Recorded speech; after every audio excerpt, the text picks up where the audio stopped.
Today we begin with a new series of study entitled Emotional Independence. This is from chapter 8 of SD 40A. In other words, it is SD 40A.8, Emotional Independence. The subtitle is Awakening Begins with Seeing the True Reality Within. Buddhism is about awakening. The Buddha is called the awakened one. The word Buddha means awaken. The word Buddha comes from the root word Bud, meaning to understand. B-U-D-H, to understand in the sense of to self-realize, to awaken to something right and true. So the Buddha himself has discovered this truth of self-liberation without need of religious ideas, without need of worldly wealth even. In other words, it's the middle way between worldliness and being overly religious, if you like, right? Between worshipping the body and hating the body, rejecting the body, self-mortification. Between self-indulgence and self-mortification, there are many ways of looking at the middle way.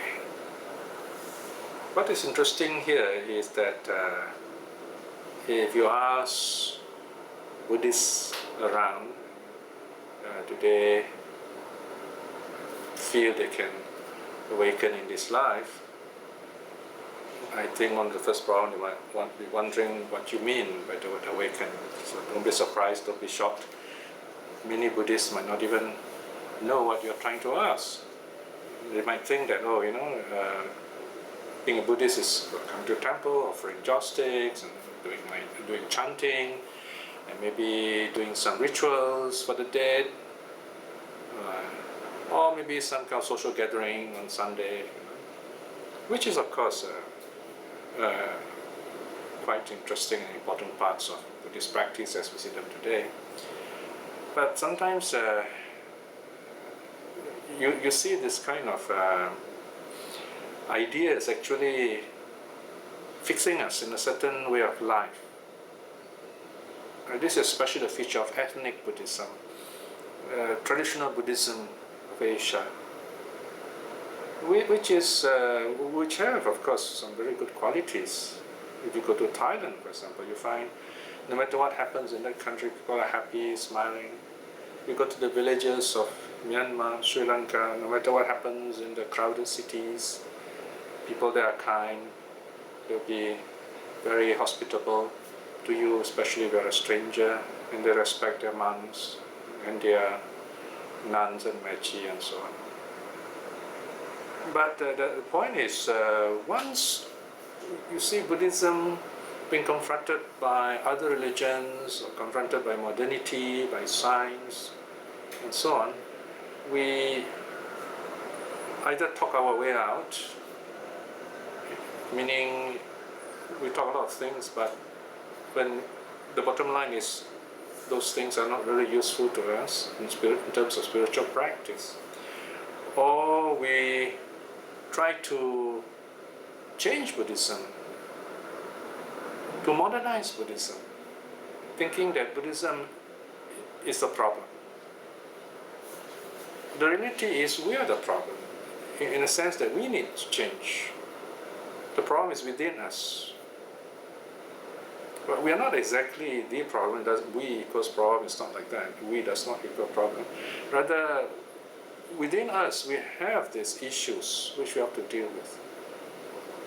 Of course, it's convenient to say something like, we should be changing ourselves, not Buddhism. Buddhism itself is change. So you don't change. It doesn't sound right anyway. It is we who need change, because we have fixed ideas, and there's no such thing as fixed anything. Our ideas will change in due course somehow, whether we realize it or not. So what I'm trying to say here is that most Buddhists do not really think of awakening, what it means, much less awakening in this life. So if we really think hard about being Buddhist, then we suddenly are left with quite a shocking emptiness. What is going to happen to me in due course? What is my goal, my purpose in being a Buddhist? And these are things we have to seriously consider. Of course, the monks may say, may teach us, the purpose of being a Buddhist in the Buddha's time is to be an arhat, to be arhats like the Buddha, like the great saints of the Buddha's time. Of course, that's quite impossible for lay people, because for the simple reason we indulge in sensual pleasures. We want to play games, watch TV, go to the movies, make money, get married, so on and so forth. But the point is this, are we going to tell ourselves then as Buddhists, we will never awaken in these lives? So what are we doing? We're just going to temple, burning joss sticks, singing Buddhist songs, and maybe doing social work, is that all? Of course, there are many kinds of Buddhism we can use to explain, authenticate the things we're doing. But is that what the Buddha intended? We have to really carefully examine this question. What does the Buddha advise us to do through the scriptures? Not what the later teachers and innovators tell us. But what did the Buddha want us to do as practicing Buddhists? And the answer again is quite simple. He wants us to awaken in this life, or on a simpler level, to overcome suffering in this life. The two are the same actually. To awaken and to overcome suffering. Now, if becoming arhats is difficult for lay people like us, even for the monks who are becoming more worldly today, monks and nuns who are more concerned about running centers and raising funds rather than getting awakened in this life. It's wonderful to meet a monastic, a monk or a nun, practitioners who have devoted themselves full time, who tell you, I want to awaken in this life. And you see them at peace with themselves, truly happy. And that's a wonderful experience, just like Sariputta meeting Asaji. Wherever these monks and nuns go, these monastics, so you see them as the embodiment of inner peace. And just to see them, you feel happy. If we can't be like them, if we can't awaken in this life as arahats, there is another way we can, in the Buddha's teaching, that is to become stream winners. Even at the start here, we can say the Buddha's teaching comes in two packages, if you like. The first, of course, is the express package. You become a monk or a nun, you practice meditation seriously and live as a renunciant, and then devote yourself to deep meditation, attain jhanas, then you experience this great trans-physical joy, joy beyond the body, jhana, so that you don't need physical joy. And then you go on to cultivate wisdom by reflecting on the impermanence, suffering and non-self, and you attain arahathood in this life. That's the express package.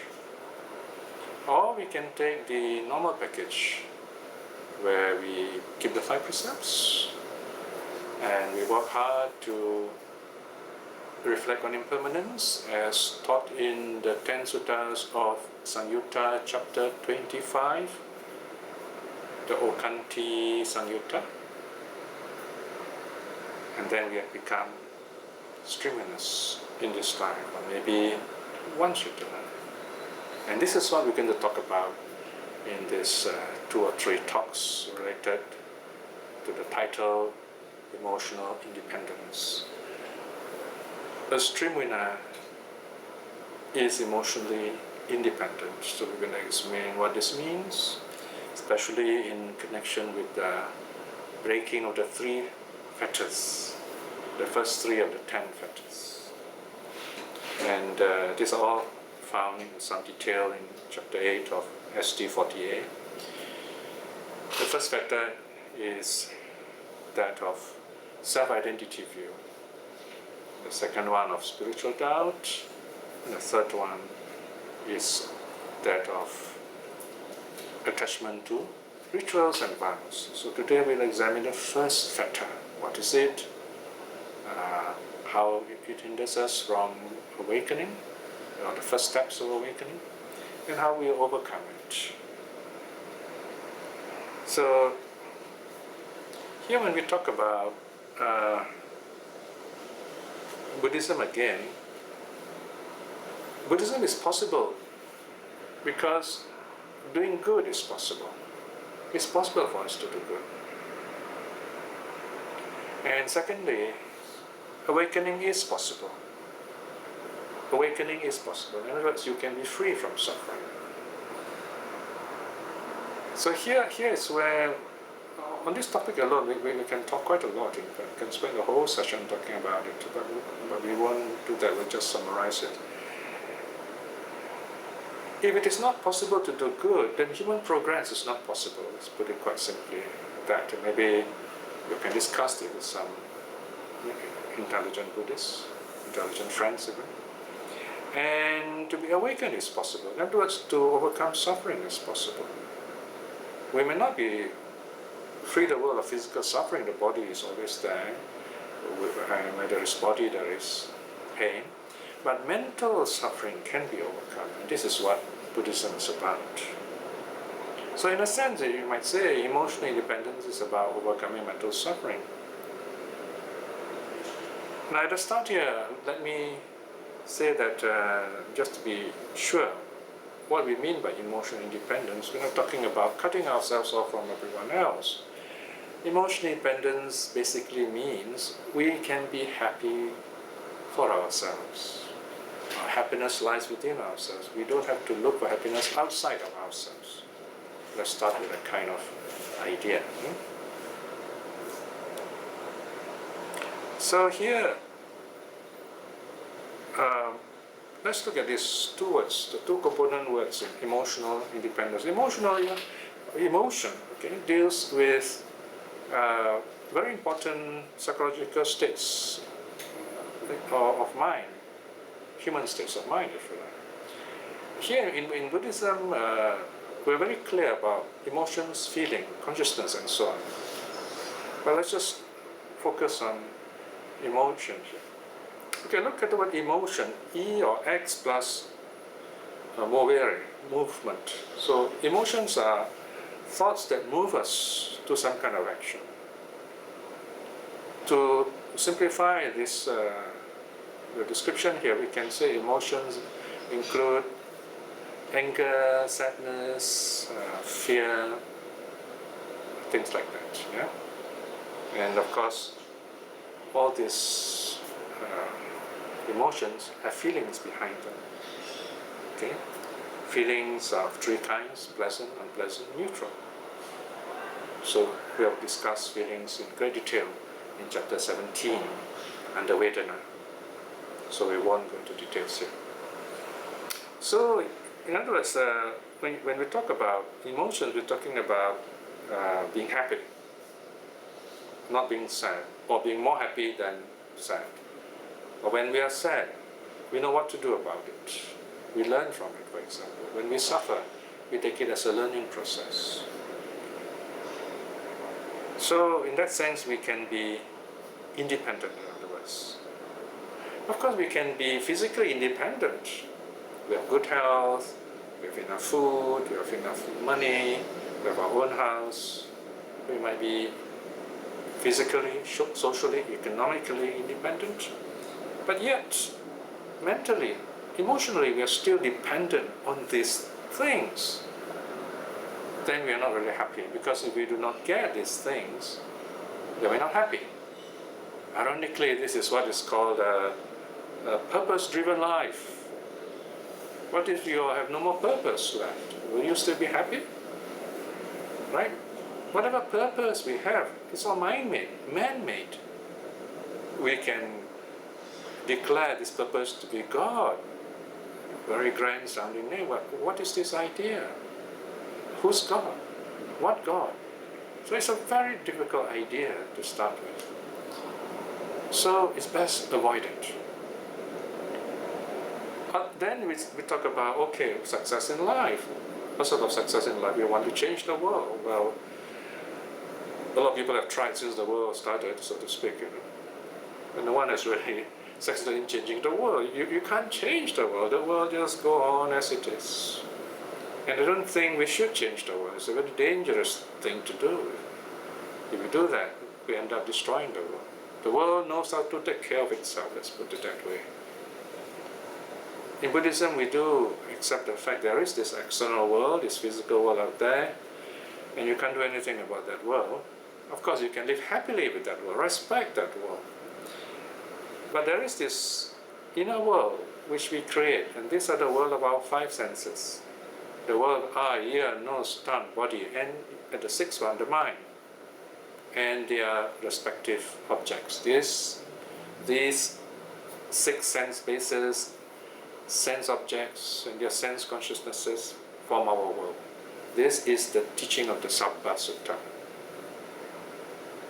So, we create our own world. Since we create our own world, we can make this world a happy one, a good one, as possible. Now the question, of course, here again we kind of begging the questions, I might say. Why do we need to do that?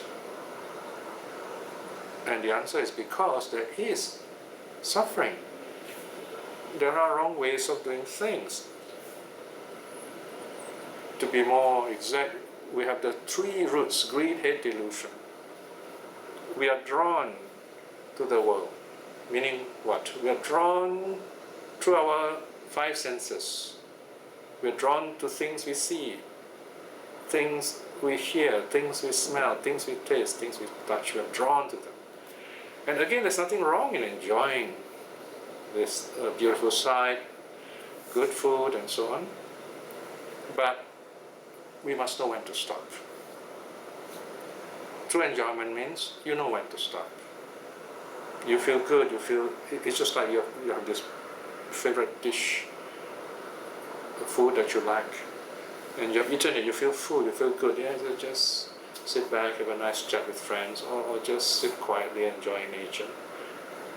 You are living the good life.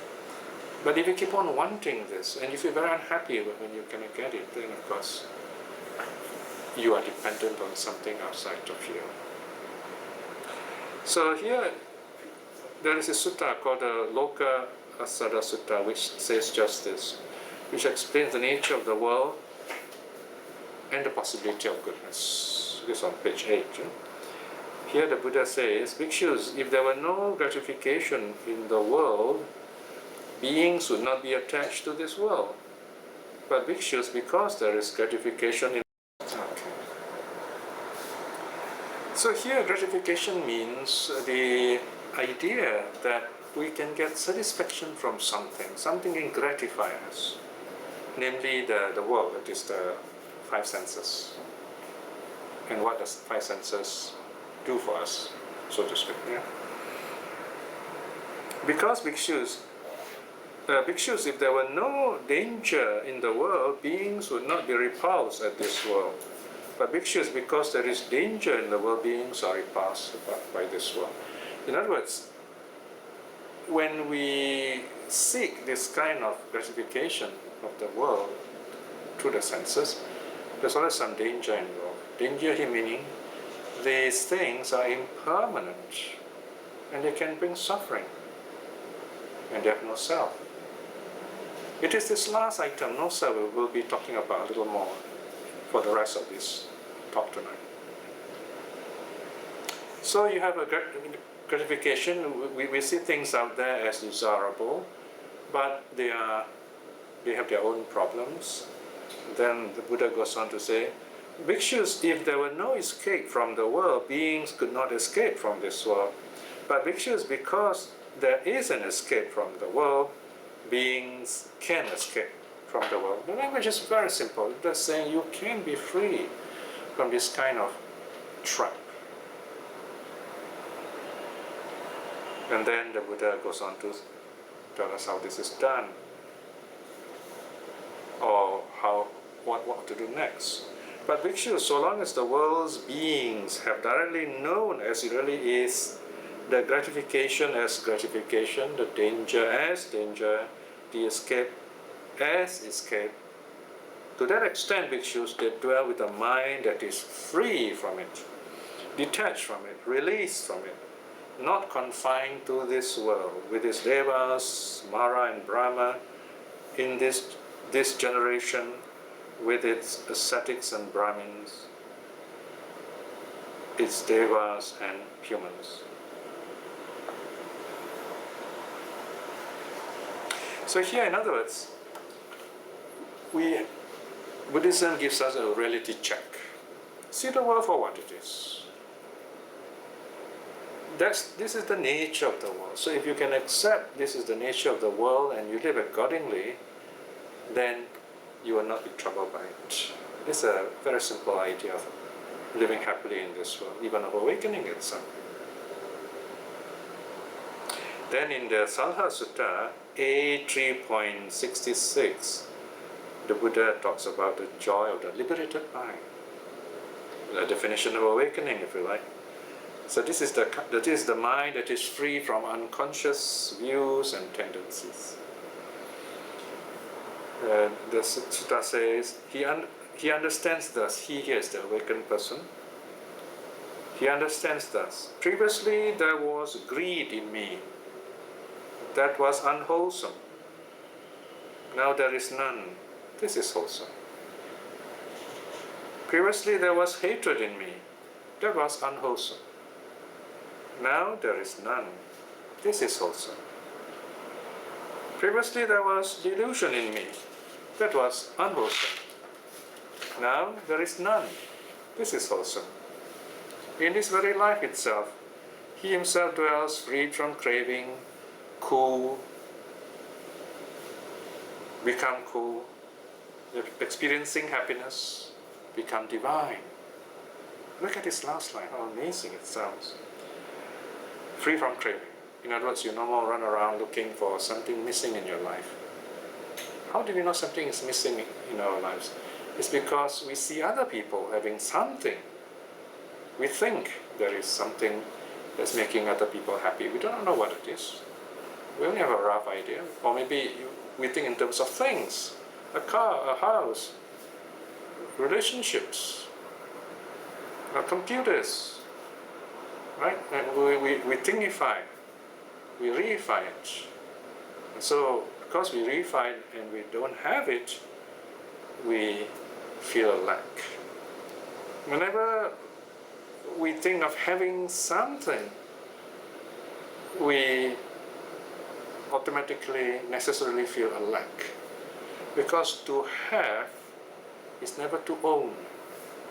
If I have something, it's one way of saying it's not really mine.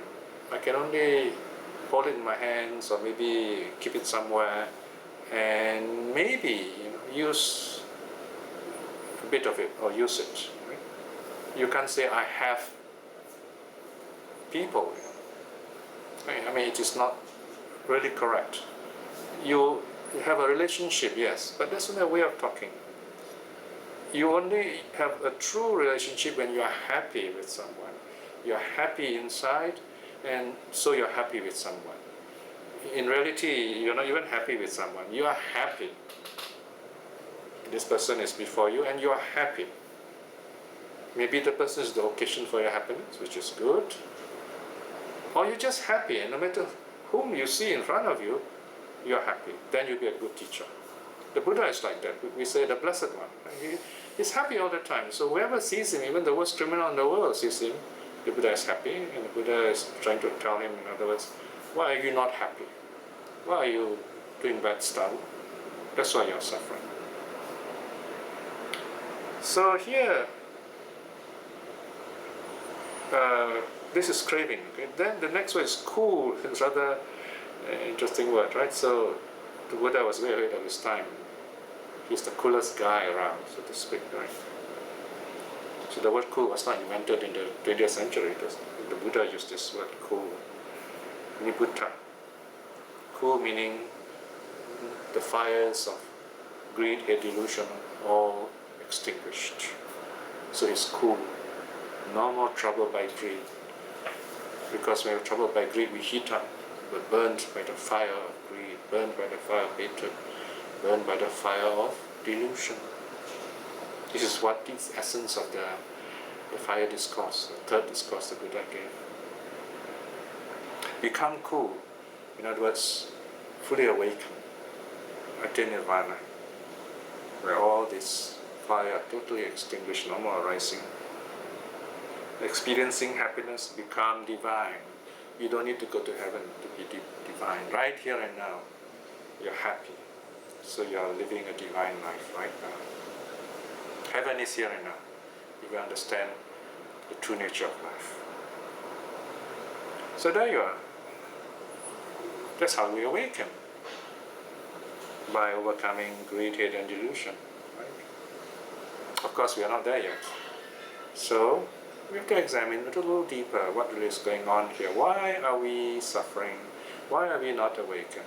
What is causing us to get stuck in difficulties and suffering? What is the cause of suffering, if you like? Okay, here the question is wrongly put. What is the cause of suffering? Rather, we might say, we can ask something like, why is there suffering, perhaps? Because there's no single cause of suffering. If there is, yes, maybe we can say ignorance, avijja, ignorance. And if we ask, what is the cause of ignorance? We can fairly answer, I don't know. I don't know. That's ignorance. But ignorance is a lot of things. It's not just one thing. Because here, ignorance is defined as the ignorance of the Four Noble Truths, which we'll come to in a moment. Now, in a sense, Buddhism begins there. We can begin there, if we like, to work with Buddhism. That our suffering begins with ignorance. Ignorance created the world, even if you like. The world is created in ignorance. The world turns in ignorance. Now imagine you have another model in religion. We can use the God idea. God created the world. Why do we have all these things? God. But then if you ask, how about God? Who created God? Well, that depends on who's your teacher, guru, or pastor. The person might say, I don't know, if it's honest enough. Or he might say, please don't ask such questions, it's bad. Or he might say, you better stop thinking this way or you go to hell. So it's not very helpful. The God idea is not very helpful. God is too imaginative. It is a language of symbols. And you can't use this to explain what's going on in the world. Definitely, using the idea of ignorance is much more helpful. Because it's like a big question mark. It makes us work on this and to find the answer. So ignorance, when we are born, we are ignorant. But we are capable of learning. We are capable of learning. But there is something else that ignorance causes us to become. That is craving. Okay? Craving. So you have ignorance, you have craving. These are the two sides of the same coin, if you like. Where there's ignorance, there's craving. Craving means not knowing what's going on, not knowing what to do, not knowing where we're going, the direction we're going. So it's a kind of blindness. So when we are blind or blinded, we seek some kind of direction, and that's called craving. So we are on page 9 now, page 9, section 2.1. So, politically, or in terms of imageries, we can say ignorance is blind, while craving is lame. So ignorance carries craving on its shoulders, and craving tells ignorance where to go, and ignorance obeys blindly. So you have this twin wonder, if you like. So you have a personification of ignorance and craving. Okay, so this is page 9, section 2.1. So, okay, these are very simple introductions, philosophical theory even, if you like.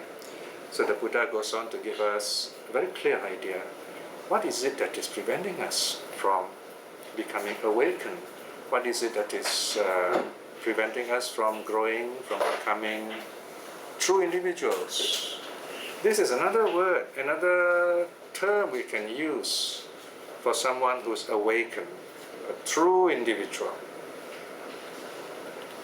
Here, not just an arahat, anyone who is on the way to awaken, to becoming awaken themselves, arahats, they are called true individuals. And in certain ways, we can use the word true individuals ourselves if we can attain some levels of mind that is comparable to the Buddha or the saints. In other words, we're at peace with ourselves. We are so happy that we feel we don't need to do anything. We're just happy just as we are. And we just want to make everyone else around us happy. And we are courageous to do good. In fact, you can even title our study today as the true individual, if you like. What's the big deal about individual? Now, if you look at this word individual, it comes from something like you can't divide this person up anymore. This person is not a split personality. The mind is undivided. We are focused. So you have the idea of focused mind here. So a true individual, in other words, is someone who can think for himself. That's not too difficult. But more important than thinking for himself, he can feel for himself. You might say one of the most important words in Buddhism is to feel. To feel means to experience something directly without the medium of language and concepts. This is possible through meditation. Of course, in daily life we use language and words, but there always comes a time when you got to forget language and words and look at this person directly, this person you're communicating with. You've got to know this person really well, beyond words and concepts. Then you truly know a person. So a true individual, in other words, both is able to think for himself and feel for himself. Just keep it simple on that level. There are, of course, other deeper discussions we can go on to. We talk about being a true individual. There are other ideas which will come here as we go along. So what are the things that prevent us from becoming a true individual, from being emotionally independent? Here the Buddha gives us the 10 fetters, page 9, section 2.1, the 10 fetters. These are the 10 things, if you like, that hinder us. They are fetters. What are fetters? Fetters are like the ball and chain of the prisoners, or those devices which hold prisoners in ancient China. So there are a set of 10 here. This is kind of an expansion on the two roots of suffering, ignorance and craving, if you like. So ultimately you find Buddhism talks about ignorance. Then as the Buddha goes along teaching, he will expand the set into more things so that it's easier to explain and for us to learn what to overcome in our practice. So look at these 10 fetters. Self-identity view, spiritual doubt, attachment to rituals and vows. These three are the most important. Don't worry about the rest. These first three are what we're going to study in this series, in this chapter. And today we are focusing on number 1, self-identity view, how these three things prevent us from awakening to our true self, from being free from suffering, from being truly happy. And then you have number 4, sensual lust, aversion, greed for form existence, greed for formless existence, conceit, restlessness or remorse, and the last one is ignorance, number 10, right? Now, 1, 2, 3, if you break these three, you become a stream winner, let's put it that way. Meaning, stream winner means you are in this boat and it's going to follow the current of the river and it's going to flow down to the ocean. Okay? In other words, you're sure of heading towards awakening. The first three. Now, not decentralized is number 4. This is what divides us from becoming a Buddha. The Buddha is someone who has experienced very deep mental joy, that he no more needs physical joy, so to speak. But again, for people like us, lay people who do enjoy family life, business, good food, things like that, we can still be awakened as stream winners. In other words, we break the first 3 fetters. So this is what we're going to talk about. The possibility of people like us, anyone here, lay people, who practice correctly, and you can be happy in this life. Okay? So we won't go into the details of the other here. Elsewhere you can study them. So, entering the stream, what does this mean? The stream here flows. It's a symbolism of change. We all can change. Right? There's no such thing as, in Singapore, we always say bo pian, right? Say somebody bo pian. In other words, we've given up hope on this person. No, of course, we can change this person, but perhaps when we're not looking, this person actually can change. Sometimes people just don't change in front of us, especially in front of our parents, for example, or in front of our bosses, for example, even in front of our girlfriends or boyfriends. We might try to appear good and change, but somehow we do change. And I think it's something we've got to accept. People do change. Like it or not, we all change. I mean, just examine this for a moment. The views that we hold. Now, I have been studying Buddhism for 4 or 5 decades now. I started very young as a teenager. And I'm 65 this year. So, all those decades that I've had studied Buddhism, I found every decade I would change my opinions, sometimes even less time than that. And some of these opinions are quite drastic. In other words, there's something wrong with Buddhism. It's just that we begin to understand what the Buddha is trying to teach us better and better. We begin to understand ourselves better and better. Let's not talk about Buddhist ideas, let's talk about ideas about ourselves. Remember when we were very young, when you were 3 years old or even younger, we were so afraid of ghosts under our bed, in the closet, or wherever it's dark, in the toilet. We were terrified of that. And we have this idea, ghosts, darkness, ghosts, right? And then as we mature, when we are teenagers, we make fun of all of this. We say, oh, that's stupid, We know very well it's just our imaginations. And then as we grow older still, we have better ideas what's going on. So we have changed our opinion about ghosts. And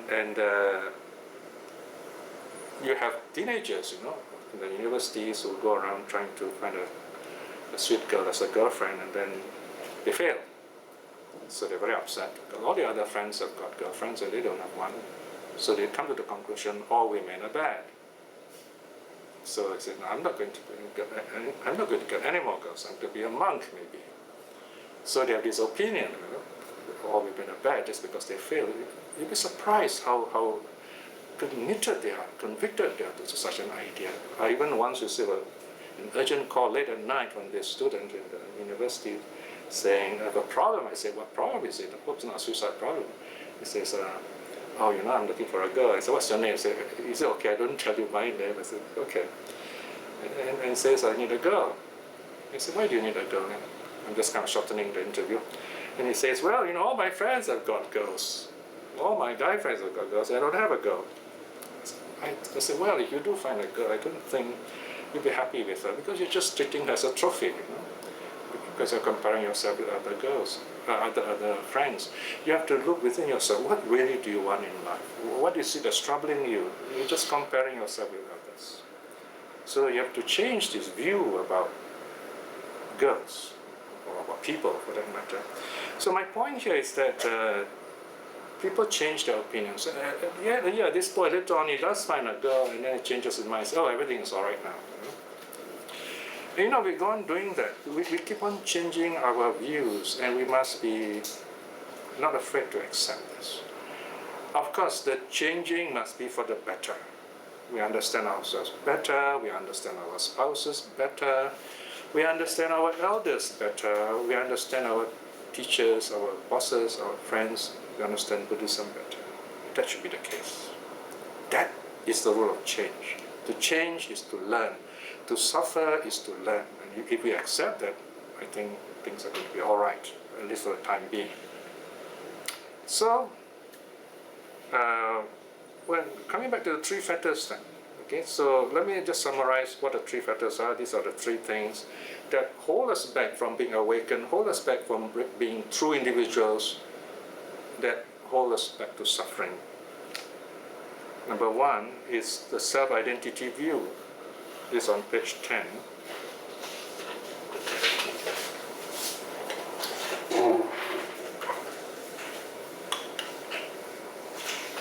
The self-identity view is the wrong notion that this body is mine.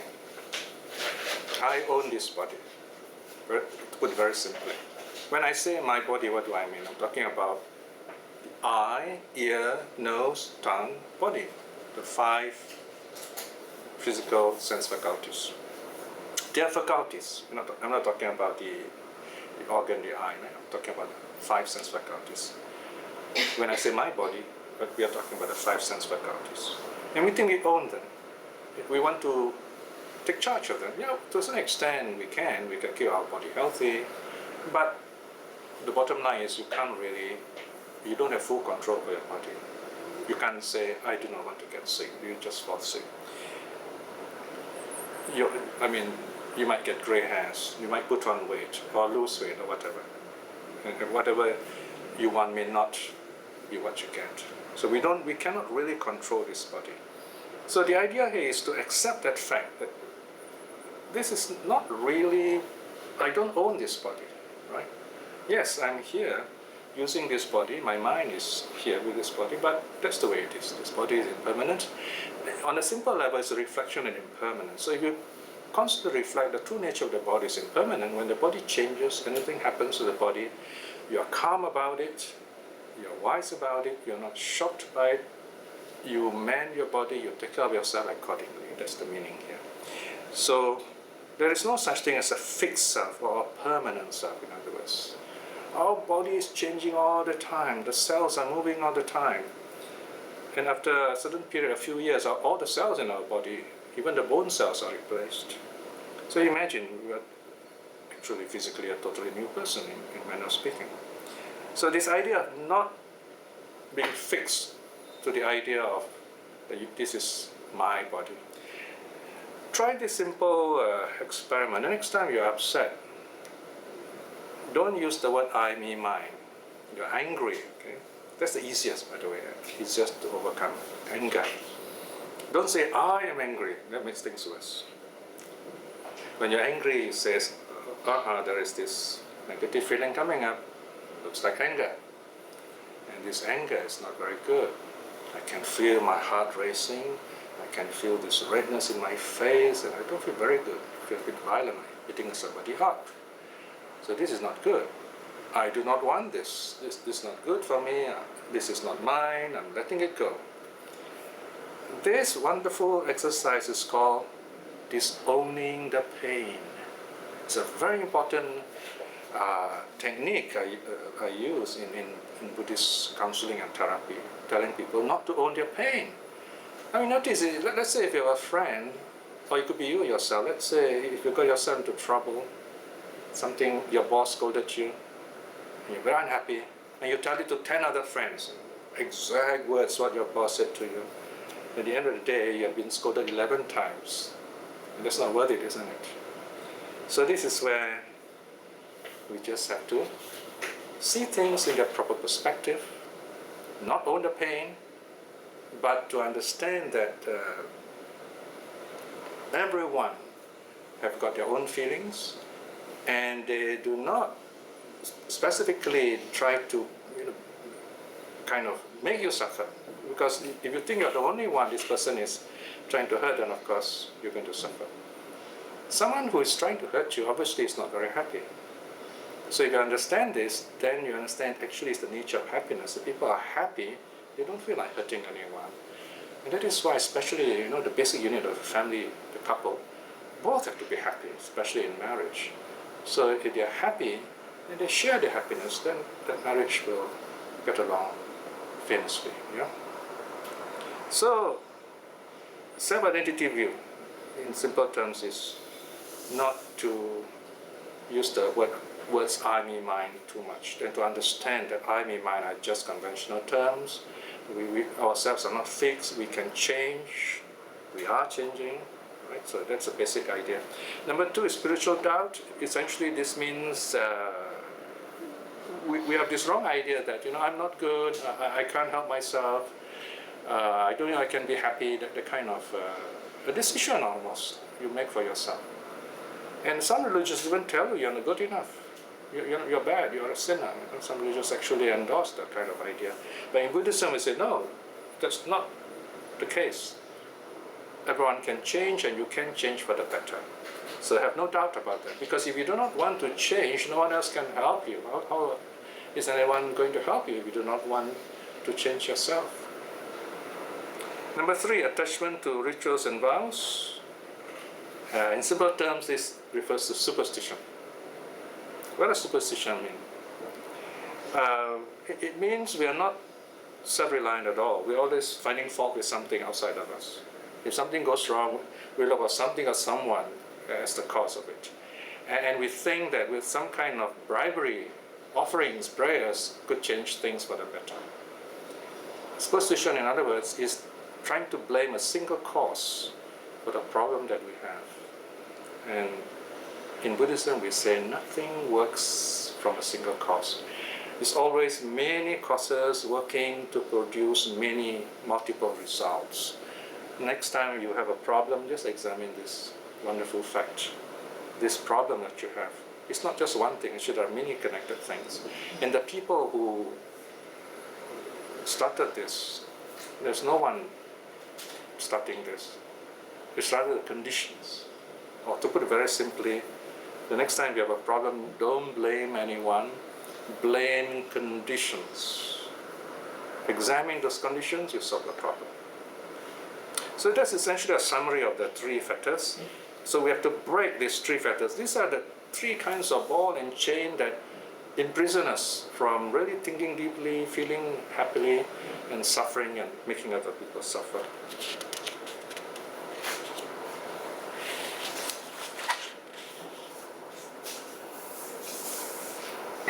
Now, why did the Buddha start with these three factors? It's very interesting. One of the things that I'm amazed with the way the Buddha teaches is because I've tried to look at it from other points of view. This few years, my interest, of course, is psychology. So I find it's a very, very interesting way to look at, from a psychological angle, how the Buddha thinks. And some psychological thinkers are very helpful in making us understand what the Buddha is doing here, because the Buddha is teaching us mind techniques, teaching us how to overcome problems of the mental level. So these three factors, if you look at section 2.3.1, they are of a cognitive nature, the three factors. In other words, they concern our consciousness, how we think, how we sense things, cognitive. So in other words, these three factors, self-identity view, spiritual doubts, and attachment to rituals and vows, they are what can be called maladaptive cognitions. Maladaptive cognitions. In other words, it's a wrong way of applying our conscious mind. Or even simpler still, it's a wrong way of directing our attention. We are directing our attention in the wrong place. Our core beliefs have to be re-examined. Our ideas about ourselves, about others, about the world have to be re-examined. So in other words, we do have ideas which we are not conscious of. So this is where meditation is very helpful. So when your mind is totally peaceful and free, we let our defenses down, as it were. You know, there is a psychodynamics which talk about defense mechanisms, you know. We are our best liar. We lie to ourselves about ourselves. So we never really see our true selves. But in meditation, for a moment, you get this window of openness, especially loving kindness meditation. In loving kindness meditation, we say, may I be well, may I be happy. I accept myself just as I am. Those are very powerful words. Some people can't even say that. They say, I hate myself. So they can't even say that. So if they can just say that in a self-accepting way, their healing begins. I accept myself just as I am. And then you realize, wow, there's so many things about me I don't like. That's fine, you don't have to tell anybody about it. You have to accept that. Then again, you could have wrongly judged yourself. Maybe you're much better than what you thought you were. Anyway, start somewhere. And then from there, accept the fact you can change your views. You could be wrong about yourselves, happily wrong. And then you see yourself clearer and clearer. It's like you are there out there and you're taking your own photograph and you look through this lens, through this camera, and your picture is becoming clearer and clearer. Right? So meditation does that to us. It focuses our image more clearly so that we can see ourselves as we really are. So this is about consciousness, about being self-awareness, right? Otherwise, we end up, the opposite is to really love ourselves. We say, oh, I love myself. And you don't even know this, and you become very narcissistic. I first, not caring about anyone else. Of course, this does happen on the infant level. Little babies, they need that, because if they don't, they will die, they won't survive. The whole species will die. Our species survive on infantile narcissism. This little baby has got this alarm system called crying, right? So the moment it's in trouble, it will cry, and humans are somehow hardwired to respond. Right? So, and of course, as this baby grows, matures, then we find we don't need to use this crying habit, because it's quite irritating actually. So we kind of find other ways of expressing our needs, of our troubles, and so on. So that's called maturation. Of course, in the case of the infant is helpless. That's the only device it has. But as we mature, we have other ways of learning, other ways of communicating, other ways of changing ourselves. And that's what Buddhism is teaching us. So one of the key ideas here is to understand that there is no abiding entity, nothing permanent, unchanging, no essence that is the real I, the real me, no such thing. We are changing all the time. Our self-view tends to be influenced by many things. We tend to, in other words, this view is built up over time. Maybe these ideas were put into our heads when we were very young by our parents, and then by our peers, our friends, by our teachers, by our schooling, by the society and the country we live in, by the world we live in, by the mass media that we like to see. So we like to copy others, and then we think that's me. Until one day somebody burst a bubble. Buddhism burst a bubble for you, and you say, wow, I'm something else. So this is where we have to reject the notion that there is something unchanging in us.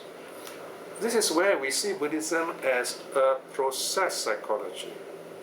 We are a process. We are not an entity. We are not entities. We are not fixed beings. We are evolving beings. I'm not talking physically here. I'm talking about mentally, spiritually. We are all evolving. The fact that you all come here, the fact that you are listening to this, watching this videotape, I'm sure you want to change, to evolve, to become better beings, to be awakened even. And that's very important. Once you do not have that kind of feeling, then you're stuck. You won't grow. Okay? So here, how do we have this wrong idea about the self? Here, this is on section 3.1. We think of this self in terms of what we are, our body and mind. Our body and mind is made up of form, feeling, perception, mental formation, consciousness. You can see all this on page 12. So some of us might think, oh, my body is myself. Well, this is a very common idea. Most people here in Singapore have this religion, materialism. Materialism means my body is the self, my body is the soul. So when the body dies, the soul also dies with it. That's materialism. So this is the first wrong idea, that form equals self. Another wrong idea is that the self possesses form, like the tree has a shadow. Okay, so it's like Peter Pan kind of idea. You know, the shadow is like a soul following you around. Right? So that's another wrong idea. Another one, the third wrong idea is the form is in the self. It's like flower has got the smell. Okay, the smell of the flower. Here is where you have this big universal self, right? The whole universe is a big soul, and then we're just a spark of it. This is a very popular Brahmanical belief in ancient India. Again, it's a wrong view. And the fourth one is the self is in form. I think this is probably the most common belief, that we have some soul coming in, going out, and when we are asleep, the soul probably goes wandering around, and that's how we dream. So these are the four kinds of wrong ideas. That form, our body, it is the self, or form possesses, or self possesses the form, or form is in the self, or self is in the form. Or some people say, okay, it's not the form, it's the feelings, you know, or perception, how we recognize things, or formations, or karma, or consciousness. Right? So these are the 20 wrong views. Multiply the 4 wrong ideas about form by the 5 aggregates. Get 20 wrong views.